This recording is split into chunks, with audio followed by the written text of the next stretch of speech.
Enzo Recto, kalaban ang katiwalian at kasinungalingan, kakampi sa katotohanan at kabutihan. Tama ho ba na parang nakaset na di ba? November 30, itong let's say pagsisimula ng paglilitis laban kay dating Pangulong Duterte, crimes against humanity. At umaasa kayo na matapos na yung mga pre-trial steps by September 30. Is this accurate?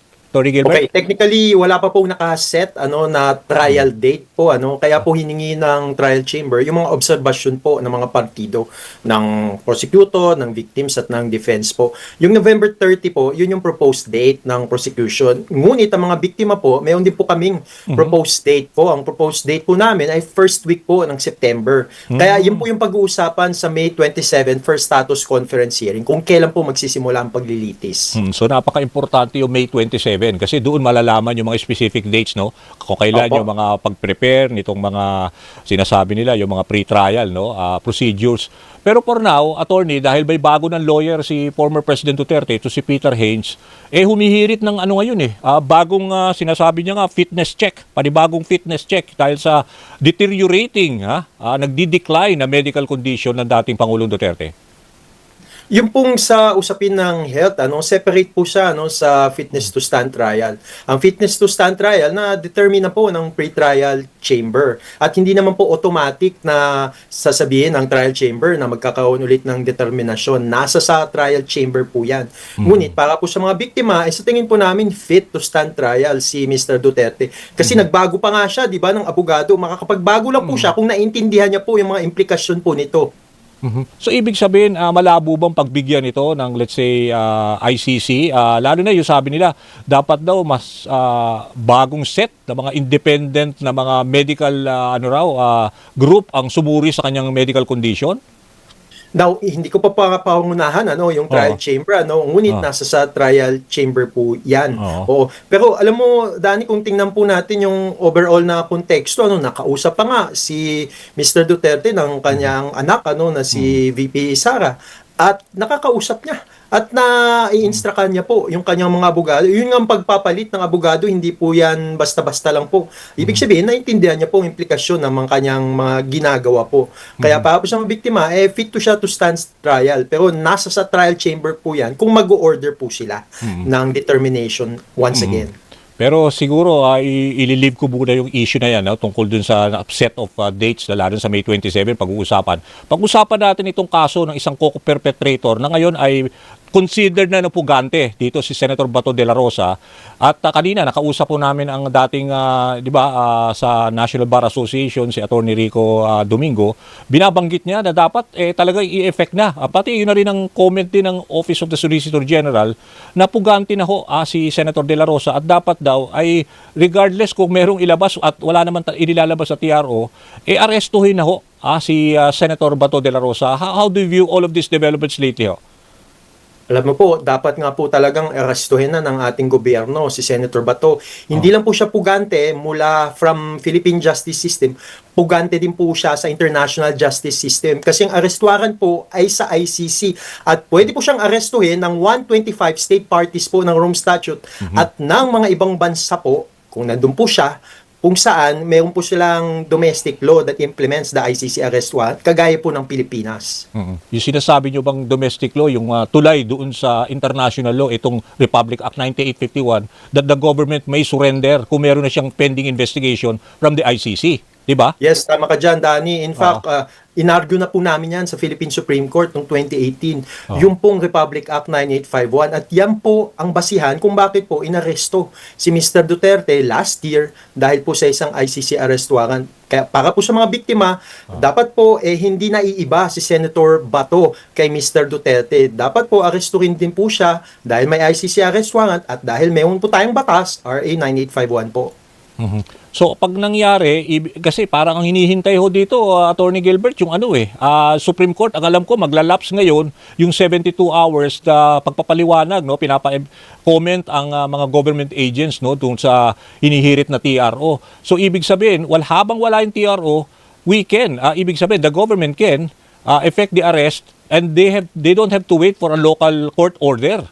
Tama? Po, tama po yan. Kasi mayroon pong batas, RA 9851. At ikalawa po, alam naman po natin ng lahat po ng mga abogado na yung pong ating konstitusyon ay nagbibigay po sa executive ng kapangyarihan po para po ipatupad ang batas. Kaya kung wala pong TRO, wala pong injunctive relief mula sa mga korte natin kagaya ng Korte Suprema, malaya po ang executive natin para ipatupad itong ICC arrest warrant na to sa ilalim din ng batas natin na RA 9851. So kanina nung sinabi ni Attorney Domingo sa amin, for now, what happened in the Senate? Siguro nasubaybayan nyo naman, Attorney Gilbert, yung spectacle no, na napakagulo nung last week, di ba? Oo. So dyan sa Senado, at ang sabi niya, dapat daw ang ombudsman should act under itong may binabanggit siya kanina na 1821 ba yun, na parang presidential decree na the ombudsman conduct an investigation on the premise no itong obstruction of justice against senators dahil wala raw silang immunity laban dito sa nangyari dahil sa pag-alis ni Senator Bato under the so-called protective custody, Attorney Gilbert. Well, una po sa lahat, yung protective custody po ay wala po siyang legal na basihan sa saligang batas at sa mga batas po natin. Ikalawa po, may nagsabi na po yung Sergeant at Arms mismo na isa po siyang privilege, yung protective custody. Pero alam naman po natin, dapat po walang pribileyo kahit po ang senador kasi dapat pantay-pantay po tayo sa ilalim po ng batas. At ikatatlo po, talaga pong mga biktima po ay talagang nagsusumamo. In fact, nagagalit po sila sa nangyayari sa Senado na mukhang pinoprotektahan pa nga si Senator Bato. At nakaiska po pa nga ngayon. Kaya sana po pantay-pantay lang po ang pag-iiral po ng batas natin kahit senador pa po. Pero yun ho ba, may batayan sinasabi ni Attorney Domingo na pwedeng kasuhan ng obstruction of justice ang ilang senador? Sinasabi niya pa nga, those majority senators who were present at nagla-live pa sila that time na supposedly nagkaroon na ng putukan sa Senado? Ang pwede pong basihan ay Presidential Decree 1829 po. Ko na lang, quote ko na lang, Dani, yung Sige. Section 1C, in English po ito, harboring or concealing or facilitating the escape of any person he knows or has reasonable ground to believe or suspect has committed any offense under existing penal laws in order to prevent his arrest, prosecution, and conviction. Now, at that time po, nung nakaalis po si Senator Bato nung Thursday, alam po ng mga senador po namin, alam po ng mga taong bayan at ng madlang mundo na mayroon po siyang standing ICC arrest warrant. At yung krimen po na nakasakdal po dun, nakasabi po sa ICC arrest warrant, hindi lang po siya krimen sa ilalim ng batas natin, RA 9851 Section 6. Krimen din po siya sa buong mundo po. Kaya yung pong kontekstong kailangan po nating na importante pong malaman na international justice po ang konteksto po nito. Kaya sana po hindi po siya pinaalis, hindi po siya pinaiska po. Sana po ay talagang sinurrender na lang po siya sa ating government law enforcement agencies. So for now, kayo ho ba let's say, kailangan manawagan din ng mga grupo ninyo, mga lawyers group, in the absence of, let's say, itong hinihintay TRO, parang pwede rin kayo manawagan na let's say Supreme Court should finally decide on this para hindi na ho kasi iba-iba interpretation ng batas Sa 9851 meron din sinasabi yung Section 59 ba yun, yung grupo naman ng mga let's say company Article 59 yun, Dani. Yung sinasabi nila yung local Pero court. alam mo, wala nang legal na basihan ang Article 59 ng Rome Statute kasi sinasabi na dapat po sundin sa Pilipinas. Di ba sabi na nga umalis na nga ang Pilipinas from the Rome Statute. Naging epektibo po ang pag-alis ng Pilipinas noong March 17, 2019. So ibig sabihin wala na pong bisa ang Rome Statute, ang Article 59 ng Rome Statute bilang batas dito sa Pilipinas. Wala na po siyang bisa. Kaya hindi na po siya pwedeng i-invoke gamitin ng argument. Pilipinas. So, sinasabi nga nila, walang jurisdiction, bakit ngayon? Ba't biglang binubuhay nila yung Article 59? Parang illogical po yun. Okay. So in the meantime, Attorney, let's say, hindi pa na-arresto si tumagal ito na yung manhunt kay Senator Bato, hindi naman siguro nagwiwiki ng case ninyo dyan sa crimes against humanity against the president, former president, kahit na wala pa yung mga co-perpetrators? Now, linawin ko lang, Dani, separate yung case ng the so prosecutor. kay lang yun, kay Presidente Duterte lang, no? Roa Duterte. Ngunit, doon naman kay Senator Bato, yun po kasi yung unang hakbang po, ay kailangan po siyang maaresto at masurrender po sa ICC para may kustudiya yung ICC. At kung meron nang kustudiya, kagaya ng nangyayari kay Mr. Duterte, magkakaroon po ng initial appearance na tinatawag at magkakaroon po ng document containing the charges. Yun po yung sakda laban sa kanya. Kaya sumatotal po, mahalaga po talaga yung unang hakbang ng pag-aresto po sa kanya. For now ba may mga feedback kayo? Siyempre, meron din kayo mga network dyan sa loob ng ICC. Talagang posible ba, totoo rin na mukhang isusunod ng ICC warrant of arrest laban naman kay Senator Bongo? Dalawang sagot, Dani. Oo.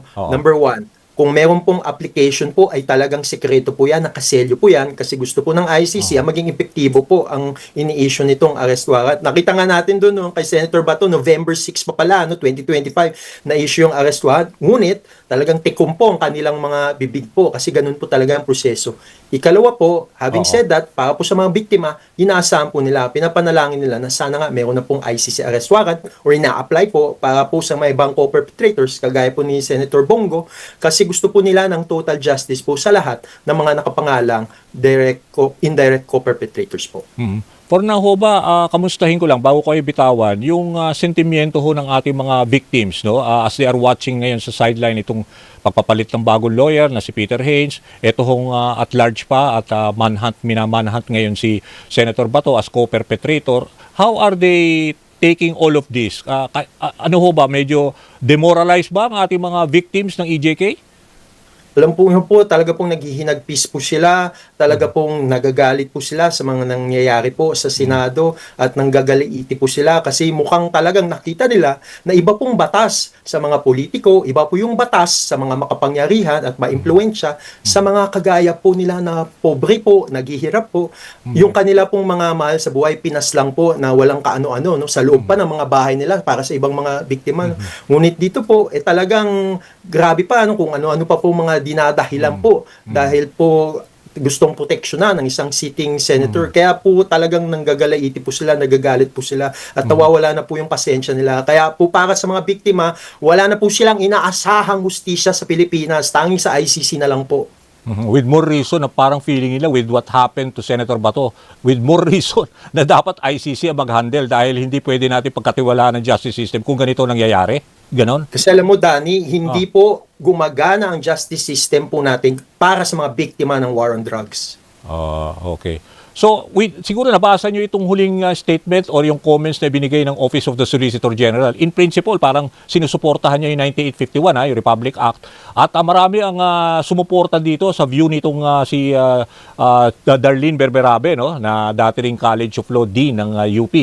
Pero is this something na itong with this statement or comment, ma-pressure ang Supreme Court?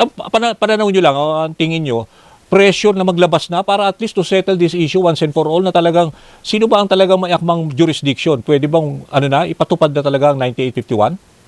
Well, una po muna, Danny, kahit wala pong desisyon, at wala pong TRO, walang injunctive relief, walang preliminary injunction, pwede po talagang gumalaw ang executive. Hindi na po kailangan, maghintay ng executive sa magiging decision po ng Supreme Court. Kasi basic po yan. Nasa saligang batas. Ang executive po nagpapairal ng batas, kagaya ng 9851. At kung wala pong TRO mula sa Supreme Court, may wala pong legal impediment po para gumalaw ang executive po. Kaya yung lang pong pinapanghawakan po ng mga biktima. Bunyog, bunyog, halikan na kasama ka. Bunyog, kapag buklod ay may pag-asa. Luzon, Visayas, Mindanao, isa ang pananaw. Sa bagong Pilipinas ang bunyog isisigaw. Bunyog.